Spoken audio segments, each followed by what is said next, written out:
No Chid Smooth in here, right? So whatever you say, you know, Chid gonna have everything up there. Whatever you say, Chid's gonna be on YouTube with it, man. But I like you. Come on. We were told that if this shit don't work, you ain't gonna get another shot. Yes. How you doing, Lionel? But even with how that, you see that from over here, bro?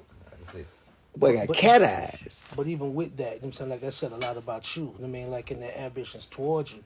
You know what I mean? Because they bet the building for real. Like They bet the doormat. They bet the doormat on me. Honestly, that was us and going and getting in front of people and people being impressed and saying I fuck with him. Like that wasn't budget. Yeah. Okay. It wasn't no budget involved. Bro. Yeah. Like to be honest with you.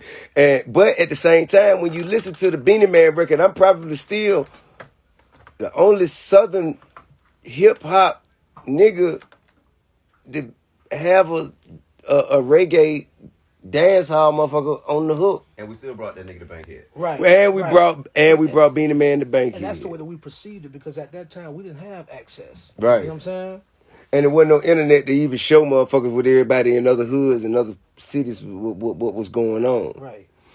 So and the Jesus and Jay-Z line. That shit just thank you. Classic. Thank you. Classic. Thank you. So another thing is, so after Dope Boys was the record, and man, come on, bro. That shit means so much coming from you. Come on, man.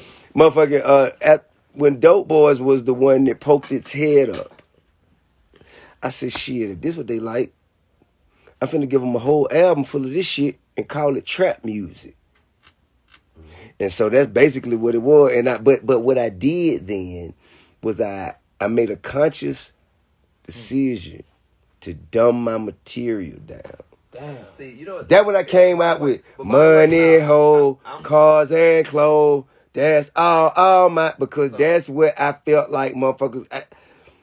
I felt like that's what they could digest. So here's the funny shit to me. When you say dumb it down, I think it takes so much more skill to be able to put like real thought into a way that is understood. That's actual communication. That's not dumb it down. That's communicating. You go to Japan, you don't try to speak English. This is true. I'm sorry. You can go back. Boy, that's something else. You gotta know your audience. That's a bar right there. You gotta know your audience. And then look, that led you to my other really truest favorite song from you. What's that? That's fucking Be Easy. Oh. That's my favorite. But that was all me dumbing myself down though. Hell no. Be Easy and all that shit with that Rubber Band Man. I felt bad because I was like, man, this is your single. And he was like, all right. And it wasn't the biggest, but it was the one that touched. Yeah, it resonated. So, to be honest with you, man. Talking that shit on Be Easy. So, it has been an evolution, right? Because once all those songs where I called myself dumbing myself down, once that shit worked, and that is what actually kind of propelled me to status, I felt like shit, that's how you make a record. That's why most of my records is kind of like, that shit is, and I didn't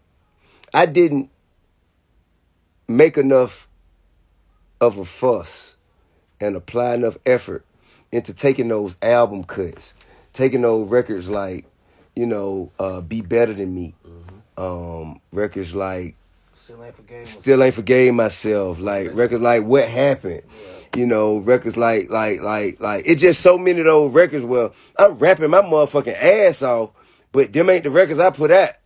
So them ain't the records that got their attention. So now, when I tell y'all, nigga, these motherfuckers can't fuck with me, y'all like, nah, I don't get it. Because the records that I dumped myself down were the ones that got all of the praise and all of the glory and all of the recognition. But if you just thumb through my catalog for just... I wish you would ask that question as opposed to telling people that that's what it is, because those... I'm giving you my interpretation. Okay, so if you have an alternative perspective, please share. My perspective is the idea that you're able to, like, what people don't understand is what you have as a star player is coachability. Like, you will try it first before you like fuck that shit. And in your trying it, your ability is still better than most. So even when you think you dumbing it down, it's still articulate shit being said to a nigga like me. That boy preaching. That man preaching. KP been preaching since the goddamn son on him. No, He man. gonna spit fat. Because what it is, it requires like you need a smart person to articulate what we're seeing. You need some and make it like, oh, I hear that. Like if you hit me with a bunch of words I gotta go look up, I might as well go read Cornel West. But if I want what Cornel West, I want his message in a language that I understand. You want it translated. I want it translated. Right. And you do that well. And it's like, because you speak both languages, you know all the words, you know the actual meanings to the words. So you can apply them different. Yeah, but when motherfuckers just kind of, when motherfuckers compare me with motherfuckers who only do dumb shit. And when I say dumb shit, I say that it's a term of endearment. I say dumb shit, you know, as a term of endearment. I ain't just really trying to say just because you do dumb shit that I don't respect it. I respect the dumb shit you do. You know what I'm saying? But says a nigga who does dumb shit from time to time. exactly, I do dumb shit all the time. I do dumb shit all the time. But at the same time, I can do more than just that, bro. My skill set is elevated, man, to a point where I feel like the people I don't know if they don't have the awareness or the ability to recognize the capabilities of the motherfucker that's on the screen of their phones right now. I just don't get it, bro. You know what I mean? And then another thing I think it was is, so I'm going to tell you a secret.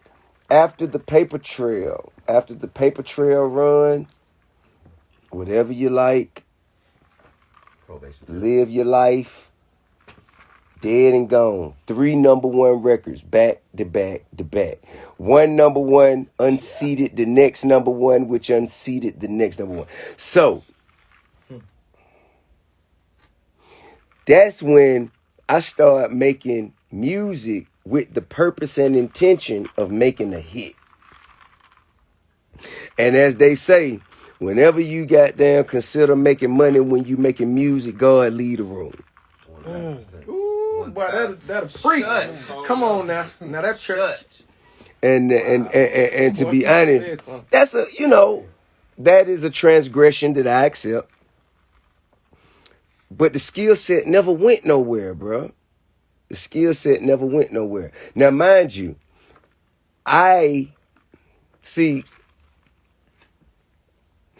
let's talk about like J. Cole's and Kendrick Lamar's and people like that who they came in the door. They came in the motherfucking door with their consciousness, right? And they never had a record label telling them maybe you should, Not true.